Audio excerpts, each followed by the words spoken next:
Lo que vas a escuchar no es una historia sobre atrapar a alguien con las manos en la masa. Es algo mucho peor. Es sobre la clase de traición que se desarrolla en silencio, en una sala llena de gente, con música sonando y risas que resuenan, mientras tu mundo entero se desmorona detrás de una copa de champán. No debería haber estado allí. Ni en esa mesa, ni en esa sala, ni llevando una etiqueta con un nombre prestado que decía Logan Harrow, enlace regional de proveedores. Un título que inventé a las 3 de la mañana en una hoja de cálculo, solo para que sonara lo suficientemente aburrido como para evitar preguntas. No tenía un plan. Ninguna historia de respaldo si alguien me descubría.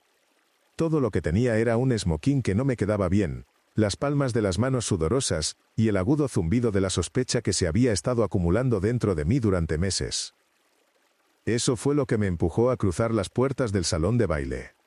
Todo en esa noche olía a caro. No solo el perfume o los centros de mesa. Olía a confianza. Eran personas que brindaban por bonos sin pestañear, que reían un poco demasiado fuerte ante los chistes de los gerentes de nivel medio, que sabían exactamente qué decir y quién los estaba observando. Y allí estaba ella, mi esposa Mallory, en la mesa 9. Me daba la espalda al principio, pero reconocí ese vestido, verde bosque, sin espalda, el mismo que dijo que había donado la primavera pasada. Lo llevaba como si estuviera cosido a su piel. Alrededor de ella había 5 hombres y 2 mujeres, todos en una conversación profunda, todos completamente ajenos a que yo, su marido, estaba parado a 6 metros de distancia, fingiendo beber champán como si fuera uno de ellos. Mallory se inclinó hacia el hombre a su izquierda. Traje azul oscuro. Un discreto Rolex. Demasiados dientes en su sonrisa. La vi susurrarle algo que hizo que él cerrara los ojos y se riera. Y fue entonces cuando lo sentí. No era rabia, ni tristeza. Solo un extraño desapego, como si estuviera viendo una obra que ya había presenciado en un sueño. Una en la que no podía gritar, ni hablar, ni moverme. Una en la que los actores no sabían que yo existía. Me senté en una esquina de la sala, medio escondido detrás de una columna de mármol. El cuarteto de jazz comenzó a tocar algo suave, casi perezoso. Un camarero pasó y me dio una segunda copa sin que se la pidiera. Y simplemente observé. Estudié. Noté la forma en que ella tocaba su collar cuando estaba nerviosa. La forma en que ladeaba ligeramente la cabeza para coquetear. La forma en que no revisó su teléfono ni una sola vez. Ni siquiera para enviarme un mensaje de texto. Comenzaron a jugar a un juego, algo corporativo y estúpido. Cada mesa debía nominar a alguien con más probabilidades de protagonizar un escándalo. La mesa 9 gritó su nombre. Mallory se levantó, hizo una pequeña reverencia fingida y se volvió hacia la multitud. Lucía radiante, viva, como una versión de sí misma que no había visto en años. Y luego, dijo al micrófono: si alguna vez empiezo un escándalo, digamos que algunos de ustedes en esta sala estarían muy involucrados. Risas. Vítores. El tipo del Rolex levantó su copa y murmuró algo que no pude oír. Pero ella sí lo escuchó. Porque se sonrojó. Y por primera vez en mucho tiempo, no fue por mí. Me quedé toda la noche. Observé la forma en que se movían cuando pensaban que nadie les prestaba atención. Escuché chistes que no se suponía que debía oír. Y para el postre, ya había comenzado a entenderlo. No había ido para atraparla. Había ido para ser testigo de lo que ya estaba sucediendo. Desde hacía mucho tiempo. Debería haberme ido después del postre. Eso habría sido lo inteligente, lo sensato. Salir discretamente antes de que todo se rompiera. Pero algo dentro de mí no podía irse. Tal vez era la forma en que Mallory seguía riéndose como si nunca hubiera conocido la tristeza. Tal vez era la forma en que el hombre del traje azul seguía colocando su mano un poco demasiado cerca de la de ella. O tal vez era el hecho de que, no importaba lo lejos que me sentara ni lo escondido que me creyera, seguía allí, observándola vivir una vida a la que claramente no había sido invitado. Después de su pequeño chiste sobre el escándalo, la sala se instaló en ese zumbido posterior a la risa, donde las conversaciones se reiniciaban y los secretos comenzaban a deslizarse con el vino a medio beber. Me había cambiado de mesa, me moví más cerca, fingiendo buscar a alguien llamado Terry, un contacto que inventé sobre la marcha. A nadie le importó.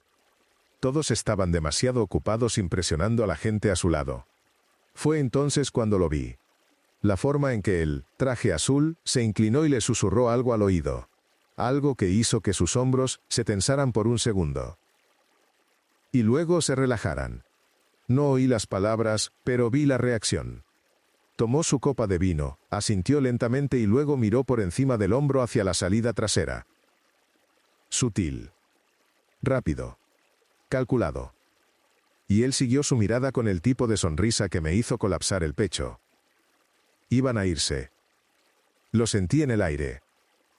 Era como un guión que se estaba siguiendo. Y yo, el que solía escribirle poemas de cumpleaños y dejarle notas en el portavasos de su coche, ahora era solo un personaje de fondo. Un nombre olvidado en los créditos. 10 minutos después, se levantaron juntos. No al mismo tiempo. Eso habría sido demasiado obvio. Él se fue primero, hizo una salida educada, estrechó manos, saludó a alguien al otro lado de la sala. Mallory se demoró, se ajustó casualmente el lápiz labial, usando un espejo de bolsillo que no reconocí. Se quedó allí, balanceándose ligeramente al ritmo de la música, luego se giró hacia el pasillo como si solo fuera al baño. No me vio seguirla. El pasillo fuera del salón de baile estaba adornado con espejos y apliques dorados. El tipo de lujo exagerado que está destinado a distraerte de lo que realmente sucede detrás de esas puertas. Caminé en silencio, con el corazón latiéndome en los oídos. Me sentí como un ladrón, pero esto no era por venganza. Todavía no. Esto era por respuestas. Los vi cerca de los ascensores, riendo de nuevo. La mano de ella ahora estaba sobre el pecho de él, con los dedos abiertos como si ya lo hubiera hecho 100 veces. Él se inclinó y le dijo algo, y ella extendió la mano para arreglarle el cuello de la camisa. Fue entonces cuando él preguntó, «¿Así que tu marido no sabe nada?» Mi respiración se congeló en la garganta. Mallory se rió, demasiado fuerte para un pasillo. «¿Qué marido?», dijo ella, con la voz baja, suave e indiferente. Él se rió con ella. Esa frase. Esas 2 palabras. No pude procesarlas. ¿Qué marido? Como si yo fuera una simple nota al pie en su vida. Una formalidad. Una contraseña olvidada. Me quedé allí completamente inmóvil, agarrando el borde de una columna de mármol como si fuera lo único que me impedía colapsar. Mis piernas temblaban. Mi mandíbula se apretó tanto que pensé que me rompería un diente. Pero no me moví. No corrí hacia ellos gritando. No me expuse. Porque necesitaba saberlo todo. Entraron en el ascensor. Ella no miró hacia atrás. Me alejé, lentamente, de regreso al salón de baile. Pero no me senté. Fui al guardarropa. Le pedí un bolígrafo al encargado. Tomé una servilleta de cóctel y escribí 4 palabras. Vi todo esta noche. Luego firmé con mi nombre. Gregory Lane. No más identidades falsas. No más esconderme en las sombras. Deslicé la servilleta en el bolsillo de su abrigo mientras todos seguían bailando bajo los candelabros. Desprevenidos.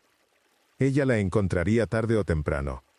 Y cuando lo hiciera, sabría que yo nunca se suponía que debía estar allí. Pero sí lo estaba, y no tenía la intención de desaparecer en silencio. La casa estaba en calma cuando regresó. Lo sé porque yo estaba despierto. Había estado despierto durante horas.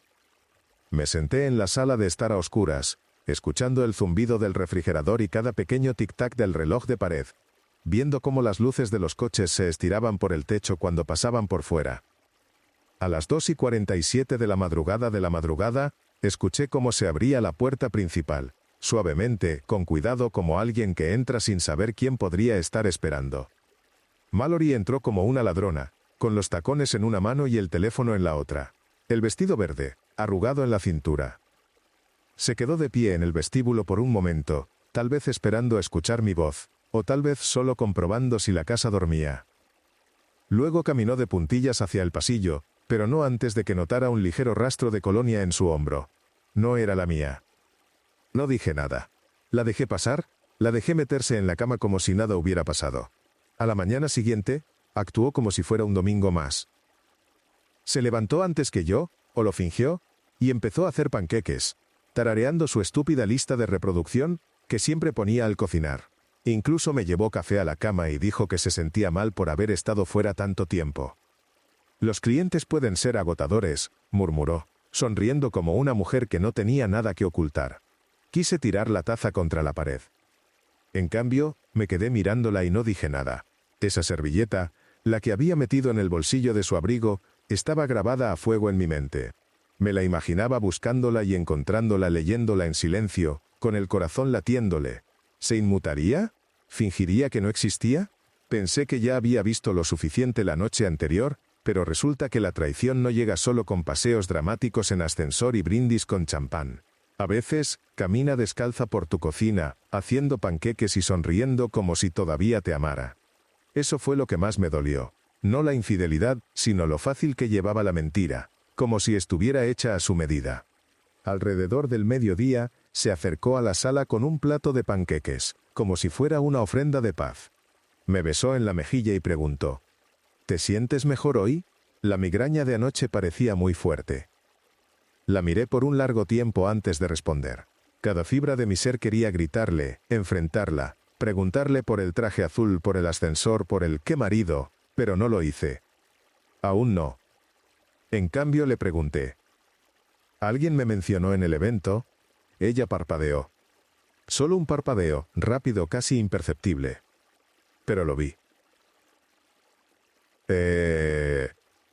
No. ¿Por qué lo harían? Respondió demasiado rápido. Era algo estrictamente de trabajo. Fue entonces cuando lo supe. Aún no había encontrado la servilleta. O peor aún, la había encontrado y había decidido fingir que no. De cualquier manera, su respuesta no fue de sorpresa. Fue de control. De control de daños. Pasé el resto del día fingiendo que todo era normal. Corté el césped. Saqué la basura. Respondí correos electrónicos. Pero por dentro, me estaba desmoronando. Porque esa servilleta, ese pequeño cuadrado doblado de la verdad, se había convertido en una cuenta regresiva. La leería tarde o temprano, y cuando lo hiciera, todo cambiaría. La única pregunta era si lo confesaría o si duplicaría la apuesta con más mentiras. Esa noche esperé. Me senté al borde de nuestra cama, escuchando el sonido de ella cepillándose los dientes. El agua corriendo, tarareando una canción como si nada anduviera mal. Luego salió, se metió en la cama, me besó en el hombro y no dijo nada. Nada en absoluto. Así que, o no había revisado su abrigo, o lo había hecho, y ahora estaba jugando un juego completamente nuevo, uno en el que sabía que yo sabía, y me estaba desafiando a decir algo. Pero yo no iba a dar el primer paso. Ya no. El lunes llegó como un martillazo en el pecho. Me desperté con el sonido de la ducha y el olor de su champú. El mismo aroma que se había aferrado a su cabello la noche que se inclinó hacia otro hombre en ese pasillo. Me quedé acostado, con los ojos bien abiertos mirando el techo mientras el agua corría detrás de la puerta. Y en lo único que podía pensar era en esa servilleta. 4 palabras. Eso era todo lo que se necesitó para dividir mi vida entera en un antes y un después. Esperé hasta que se fue a trabajar. Me besó en la mejilla como siempre lo hacía. Con desinterés, a la distancia, como si lleváramos tanto tiempo casados que el gesto fuera más un hábito que un afecto. Fingí beber mi café, le deseé suerte con la presentación al cliente, y escuché cómo sus tacones desaparecían por las escaleras de la entrada. En el momento en que su coche se fue, me dirigí al armario de abrigos. Necesitaba saber si la había encontrado. Necesitaba alguna señal, cualquier cosa, de que reconocía lo que yo había visto. Que no me estaba desmoronando en silencio. Pero el abrigo ya no estaba. No lo había movido. No lo había echado hacia atrás. Se había ido. Abrí el cuarto de la lavandería, revisé el armario de la habitación de invitados, la parte trasera del coche. Nada. Ni rastro del abrigo verde bosque. Ni de la servilleta. Ni de la evidencia. Ni de la verdad. Me quedé allí parado en calcetines en el suelo de baldosas, sosteniendo la puerta del armario abierta como un idiota, mientras la verdad se hundía en mí. Ella había retirado el abrigo por completo, no solo lo había escondido, no solo lo había echado a la lavadora. No, esto era deliberado, preciso, un borrado quirúrgico del mensaje. Y eso me dijo todo lo que necesitaba saber. Lo había encontrado. Lo había leído. Y en lugar de venir a mí, se había puesto a hacer panqueques. ¿Ese tipo de silencio? Eso no es culpa.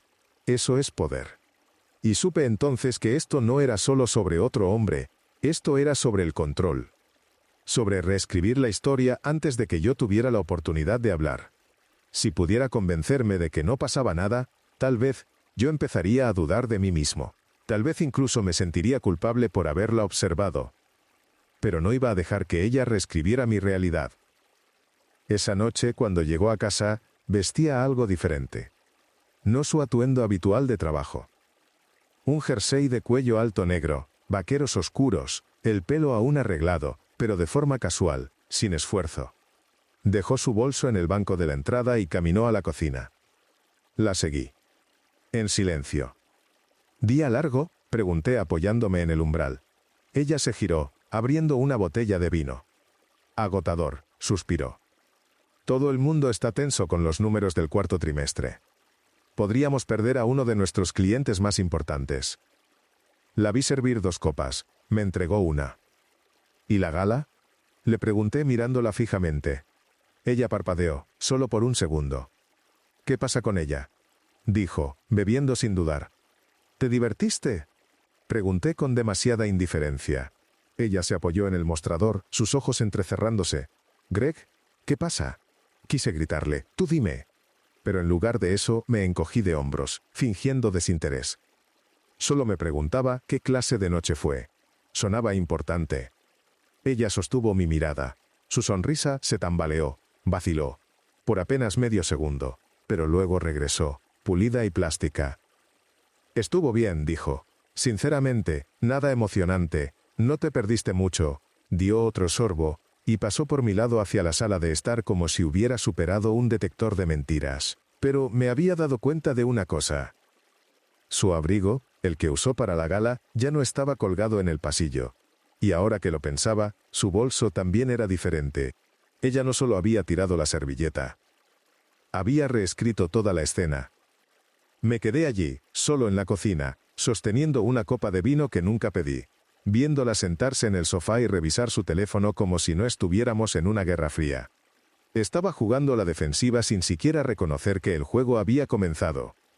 Así que abrí el cubo de basura. No el de la cocina. El de afuera. Necesitaba saber hasta dónde había llegado. Y ahí fue cuando lo encontré. En el fondo, enterrado bajo toallas de papel y recipientes de comida para llevar, estaba el abrigo, hecho una bola, un poco roto en el cuello. Y dentro del bolsillo, la servilleta ya no estaba. La había leído. Había reaccionado. Pero en lugar de la confrontación, eligió la destrucción. Y ahora sabía algo aún más peligroso. No iba a admitir nada. Ni ahora, ni nunca. A menos que yo la obligara a hacerlo. Nunca pensé que sería el tipo de persona capaz de algo así. No yo. El silencioso que todavía escribe cheques para la factura de la luz, y le dice por favor a las llamadas automáticas. Pero esa noche, parado en el frío junto al contenedor de basura exterior, sosteniendo el abrigo desechado de mi esposa como si fuera una pieza de evidencia de un crimen, algo dentro de mí se rompió. No fue rabia. No fue venganza. Fue claridad. Fría y limpia claridad. No podía pedirle la verdad. Me mentiría.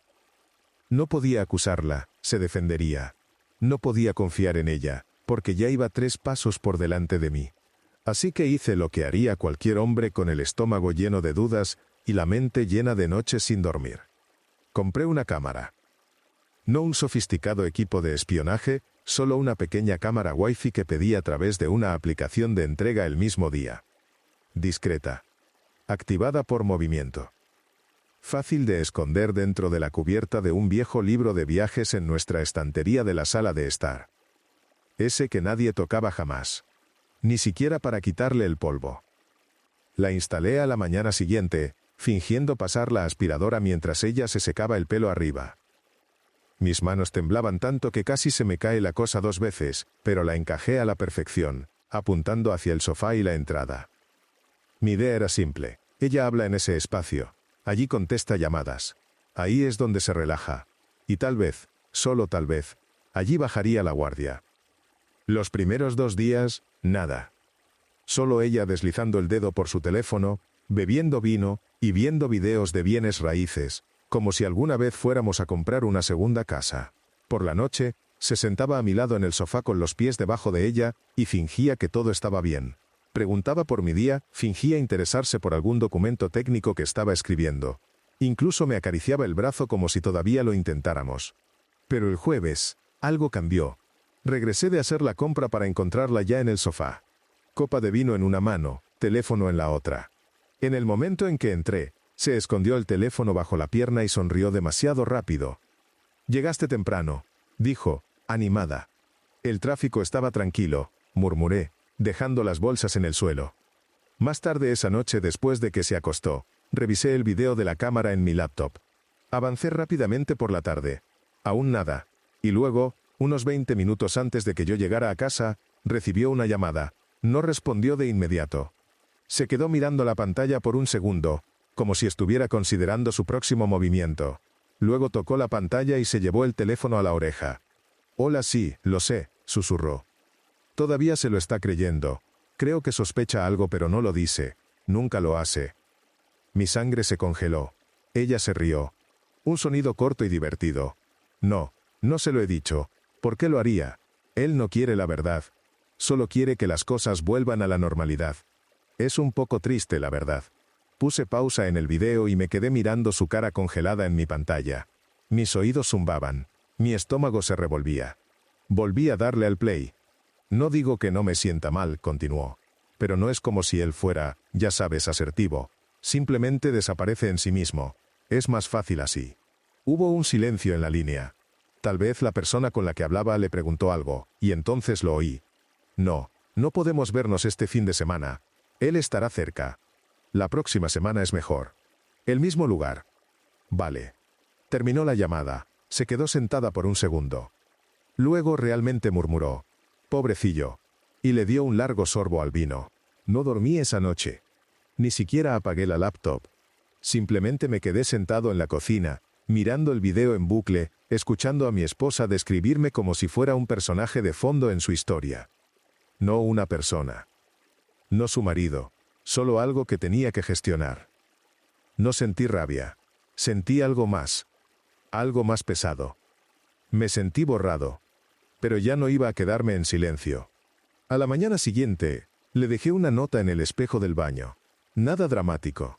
Solo una frase: «No volveré a preguntar». No me quedé para verla leerla. Ya me había ido. Y tenía un lugar al que ir. Porque si ella no iba a decirme para quién era esa llamada, yo lo averiguaría por mi cuenta. No fui a trabajar ese día. No respondí correos electrónicos ni atendí llamadas. Ni siquiera fingí que me importaba. Todo lo que sabía era que mi esposa tenía una cita secreta. Y si quería la verdad, tenía que dejar de esperar que llamara educadamente a mi puerta. Así que fui al lugar donde la había visto convertirse en una extraña por última vez, el bar del vestíbulo del Hotel Candler, el mismo hotel donde se había celebrado la gala. Eran poco más de las 3 de la tarde. El vestíbulo estaba casi vacío. Solo un par de turistas haciéndose selfies cerca del candelabro, y un cansado hombre de negocios tecleando como si sus dedos estuvieran en llamas. Entré con el mismo blazer de la gala, no por confianza, sino porque todavía olía a esa noche. A champán, a aire frío y a incredulidad. No sabía exactamente qué buscaba. Solo esperaba que si me quedaba quieto el tiempo suficiente, tal vez el universo me daría algo. Pedí una bebida que no quería, fingí leer algo en mi teléfono y mantuve mis ojos fijos en el ascensor, el mismo en el que ella y el traje azul habían desaparecido. En el fondo, esperaba que no pasara nada. Tal vez ella había cambiado de lugar. Tal vez no se vería con él hoy. Tal vez yo solo estaba enloqueciendo. Pero entonces, justo después de las 3:30 de la madrugada, un hombre con un blazer azul marino entró por la puerta giratoria, como si fuera el dueño de cada habitación por la que había pasado. Era él. El traje azul. El mismo tipo de la gala. La misma mandíbula. La misma arrogancia casual. Pasó por delante de la recepción sin decir una palabra, y se dirigió a la misma cabina de la esquina donde él y Mallory se habían sentado durante la hora del cóctel de la gala. Ni siquiera miró a su alrededor, como si ya supiera que ella estaba en camino. Me quedé donde estaba, con el corazón martillándome en la garganta. Pasaron 10 minutos. 15.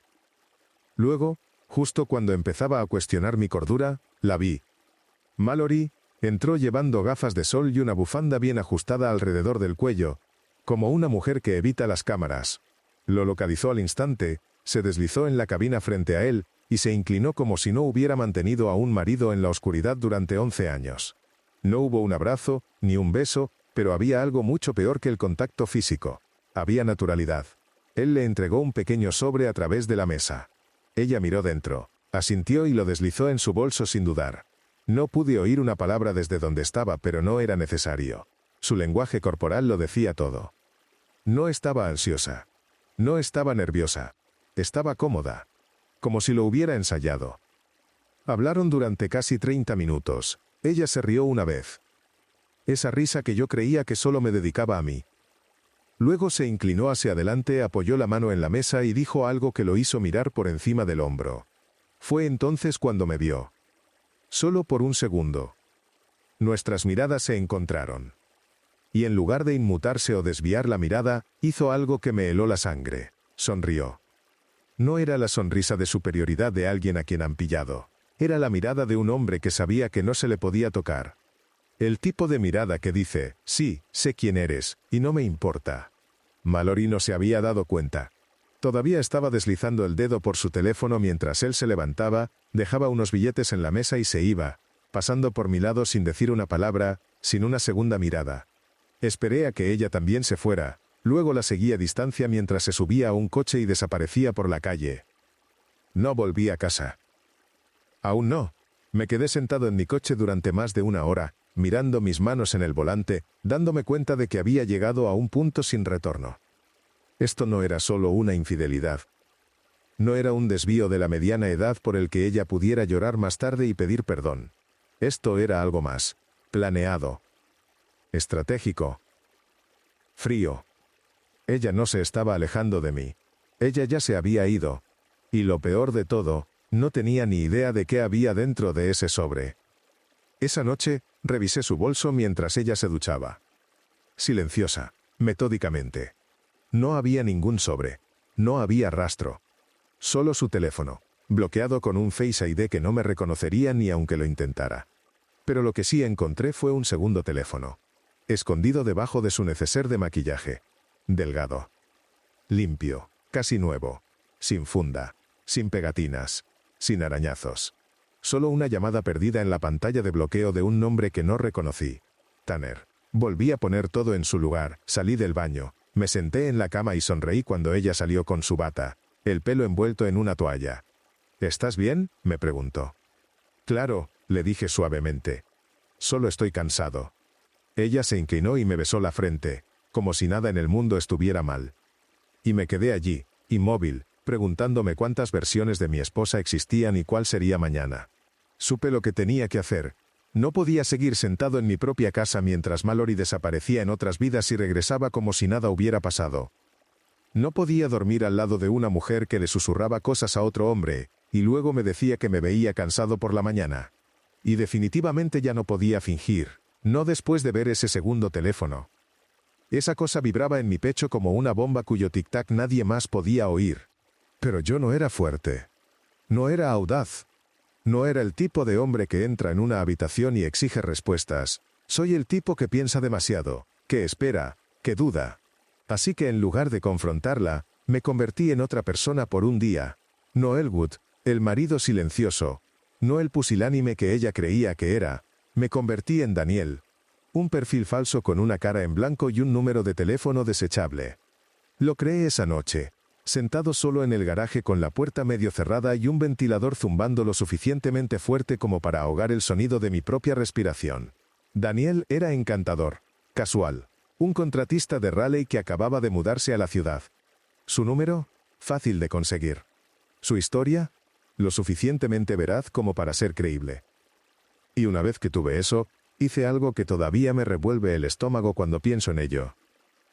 Usé su segundo teléfono mientras ella se duchaba de nuevo, no pude desbloquearlo. No pude. Pero vi la forma en que tocaba para revisar sus mensajes. La aplicación. El ritmo. No estaba enviando mensajes de la forma normal. Estaba deslizando, a la izquierda y a la derecha. Estaba usando algún tipo de plataforma de mensajería cifrada. Y hubo un momento, solo uno, en el que se distrajo con una llamada, y dejó la pantalla abierta el tiempo suficiente para que yo memorizara el icono. Me tomó un día, pero encontré la aplicación, la descargué, Le hice un perfil a Daniel, subí una foto de stock de un tipo en una obra de construcción, y luego simplemente esperé. Ni siquiera esperaba que funcionara. Pero tarde esa noche, acostado a su lado en la cama mientras ella estaba medio dormida revisando su teléfono principal, le envié el primer mensaje. Hola Daniel. Te veías increíble en Candler. Estaba demasiado nervioso para decir algo. Te veías ocupada. No reaccionó de inmediato. Vi cómo la pantalla de su teléfono brillaba bajo las sábanas, sus ojos escaneando algo. Luego lo inclinó lejos de mí, de forma sutil, inconsciente, como si ya fuera un instinto. Casi me arrepiento, casi borro todo.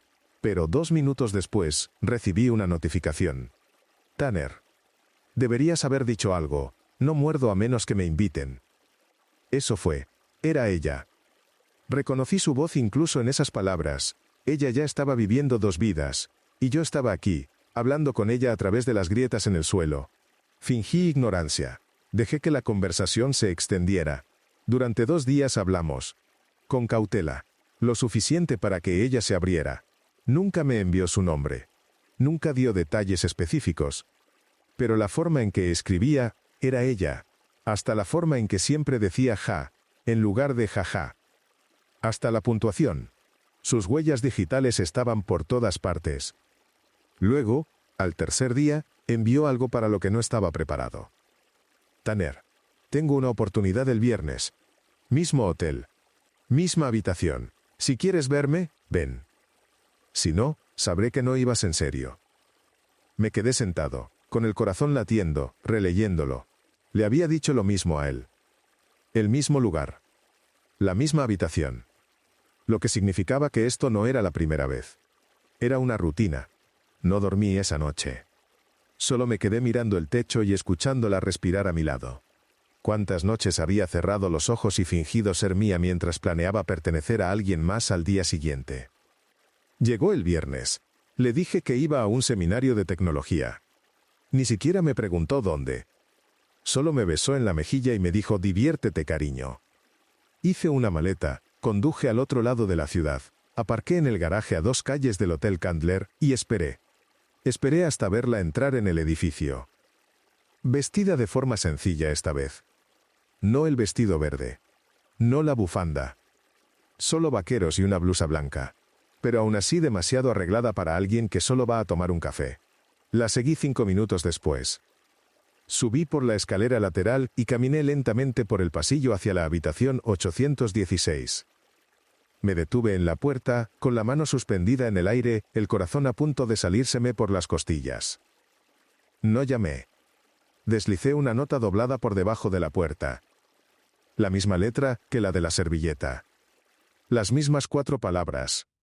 Pero esta vez, añadí 2 más. Vi todo. Y ahora, yo también soy otra persona. Luego me alejé. No miré hacia atrás. No lo necesitaba. Porque ahora ella lo sabría. Ya no era la única que fingía.